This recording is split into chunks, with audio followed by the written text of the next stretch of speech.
Hi all, welcome to my channel. Prawns కర్రీని మనం నీచు వాసన లేకుండా అలాగే సింపుల్గా టేస్టీగా ఉండేలాగా ఈ పద్ధతిలో చేశారంటే చాలా రుచిగా ఉంటుంది. అలాగే మనం ఫస్ట్ టైం ట్రై చేస్తున్నా కూడా చాలా టేస్టీగా కుదురుతుంది. సో దీనికైతే మనం ముందుగా హాఫ్ కేజీ ఫ్రాన్స్ని అయితే తీసుకొని వాటిని నీట్గా శుభ్రం చేసుకొని దాంట్లో కాస్త పసుపు, ఉప్పు, కారం వేసి ఇలా మ్యారినేట్ చేసి పక్కన పెట్టుకోవాలి.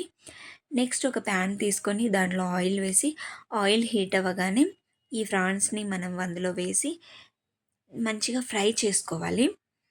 ఇది బాగా ఫ్రై చేసుకుంటే ఈ పీసెస్కి మంచిగా ఉప్పు కారం పడుతుంది కదా, చాలా టేస్టీగా ఉంటుంది.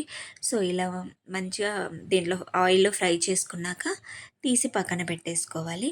నెక్స్ట్ ఇదే ఆయిల్లో మనము ఒక మీడియం సైజులో 2 ఆనియన్స్ని తీసేసుకొని ఫ్రై చేసుకోవాలి. దాంట్లోనే కాస్త కరివేపాకు, గ్రీన్ చిల్లీ వేసి ఫ్రై చేసుకోవాలి. ఒక 1 టీ స్పూన్ అల్లం వెల్లుల్లి పేస్ట్ వేసి అది కాస్త వా పచ్చివాసన పోయేంత వరకు మనం ఫ్రై చేసుకోవాలి. తర్వాత మనం కాస్త సాల్ట్, 1 టీ స్పూన్ కారం, రుచికి సరిపడా సాల్ట్ వేసేసి కాస్త ఫ్రై చేసుకొని మనం ముందుగా ఫ్రై చేసి పెట్టుకున్న ఈ ఫ్రాన్స్ని అందులో వేసి ఒక 2 మినిట్స్ ఫ్రై చేసుకున్న తర్వాత ఒక 1 గ్లాస్ వాటర్ వేసి మనం మీడియం టు లో ఫ్లేమ్లో కుక్ చేసుకోవాలి.